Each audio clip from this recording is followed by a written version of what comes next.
எல்லாருக்கும் நமஸ்காரம். இன்றைக்கி என்னுடைய கேரளா சமையலறையில் ஓணம் சத்யா ஸ்பெஷல் மசாலா கறி, பொட்டேட்டோ மசாலா கறி எப்படி பண்ணுறதுன்னு பார்க்கலாம். 3 பொட்டேட்டோ தோல் எடுத்துகிட்டு கட் பண்ணி எடுக்கணும். கொஞ்சம் காலிஃப்ளவரு, அப்புறம் 1/2 கப்பு க்ரீன் பீஸ். இது வந்து ஃப்ரெஷ் பீஸு. நீங்கள் ட்ரை பீஸ் இருக்கிறதா இருந்தால் கொஞ்சம் நேரம் தண்ணியில் ஊற வச்சதுக்கப்புறம் தனியாக வேக வச்சு எடுக்கணும். ஃப்ரெஷ் பீஸ் சீக்கிரம் வெந்துடும், அதனால நம்ம இதிலேயே போட்டு வேக வச்சிடலாம். ஒரு பேன் வச்சு சூடாகும்போது தேங்காய் எண்ணெய் ஊற்றி முதல்ல நம்ம இந்த பொட்டேட்டோ உருளைக்கிழங்கு தனியாக ஃப்ரை பண்ணி எடுக்கணும். ஒரு ஹாஃப் ஃப்ரை ஆகும்போது இதில் நம்ம காலிஃப்ளவரு அப்புறம் க்ரீன் பீஸு இது ரெண்டையும் சேர்த்து நல்லா ஃப்ரை பண்ணலாம். ஒரு 3/4 குக் ஆகும்போது நம்ம இது மாற்றி வைக்கலாம். வேறு ஒரு கடாயை வச்சு சூடாகும்போது தேங்காய் எண்ணெய் ஊற்றுங்க. இதில் ஒரே ஒரு ஆனியன் சின்னதாக கட் பண்ணிவிட்டு இது போட்டதுக்கப்புறம் நல்லா ப்ரௌன் கலர் வர வரைக்கும் ஃப்ரை பண்ணி எடுக்கணும். வெங்காயம் நல்லா ஃப்ரை ஆனதுக்கப்புறம் இதில் ஒரே ஒரு டீஸ்பூன் ஜிஞ்சர் கார்லிக் பேஸ்ட்டு, ஒரே ஒரு பச்சை மிளகாய் சின்னதாக கட் பண்ணது, அப்புறம் கொஞ்சம் கறிவேப்பிலை, பச்சை வாசனை போகிற வரைக்கும் நல்லா ஃப்ரை பண்ணி எடுக்கணும். 1/2 டீஸ்பூன் மஞ்சத்தூள், 1/2 டீஸ்பூன் மிளகாத்தூள், அப்புறம் 1/2 டீஸ்பூன் மல்லித்தூள் போட்டுட்டு நல்லா திருப்பியும் வதக்கி எடுக்கலாம். அந்த மசாலா பச்சை வாசனை எல்லாம் போகணும், அது வரைக்கும் நல்லா ஃப்ரை பண்ணி எடுக்கணும். நல்லா ஃப்ரை ஆனதுக்கப்புறம் ஒரே ஒரு தக்காளி சின்னதாக கட் பண்ணது போட்டு இந்த மசாலாக்கு தேவையான அளவு உப்பு கூட சேர்த்து மிக்ஸ் பண்ணிவிட்டு நம்ம நல்லா வதக்கி எடுக்கணும். தக்காளி நல்லா வெந்து வரணும்.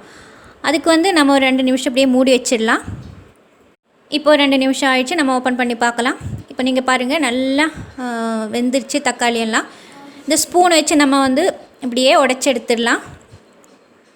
இந்த மாதிரி நல்லா மிக்ஸ் பண்ணதுக்கப்புறம் இதில் நம்ம வேக வச்சுருக்கிற அந்த பொட்டேட்டோ சேர்த்து நல்லா மிக்ஸ் பண்ணலாம். இந்த மாதிரி நல்லா மிக்ஸ் பண்ணணும். எல்லா இடத்துலையும் நல்லா மிக்ஸ் ஆகினதுக்கப்புறம் தேவையான அளவு தண்ணி ஊற்றி நம்ம இது வேக வச்சிடலாம். இனி ஊற்றும்போது நம்ம சுடு தண்ணி தான் ஊற்றணும். ஊற்றிட்டு இது வேக வச்சிடலாம்.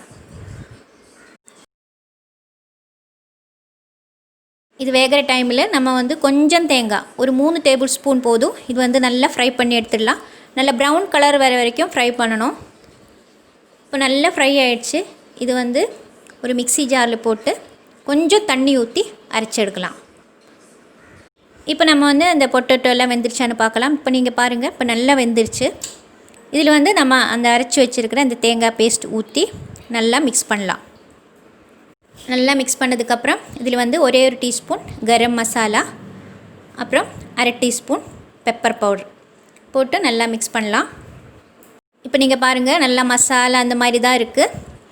இது ஒரு நிமிஷம் நம்ம சிம்மில் வச்சு தேவையான அளவு உப்பு போட்டு மிக்ஸ் பண்ணலாம். உப்பு நீங்கள் பாருங்கள், அதுக்கப்புறம் உப்பு இல்லைன்னா மட்டும் போட்டால் போதும். ஒரு நிமிஷம் அப்படியே சிம்மில் வச்சுக்கோங்க. அதுக்கப்புறம் நம்ம இதில் தாளிக்கலாம்.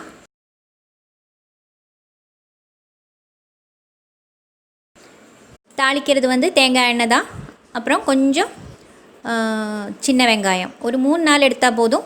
இது நல்லா ஃப்ரை பண்ணி எடுக்கணும். ஒரு ப்ரௌன் கலர் வர வரைக்கும் ஃப்ரை பண்ணி எடுத்துட்டு கொஞ்சம் கறிவேப்பிலை போட்டு இது நம்ம ரெடி பண்ணி வச்சுருக்கிற அந்த கறியில் போட்டு மிக்ஸ் பண்ணலாம். அவ்வளோதான், நம்ம சத்யா ஸ்பெஷல் மசாலா கறி ரெடி ஆகிடுச்சு. இது ரொம்ப நல்லாயிருக்கும். சத்யானா ஓண சத்யா, எல்லா சத்யாலும் இருக்கும் இந்த மசாலா கறி. நீங்கள் செஞ்சு பாருங்கள். பிடிச்சிருந்தா ஷேர் பண்ணுங்கள், கமெண்ட் பண்ணுங்கள், அப்புறம் சேனல் சப்ஸ்கிரைப் பண்ணுங்கள். அடுத்த வீடியோவில் பார்க்கலாம்.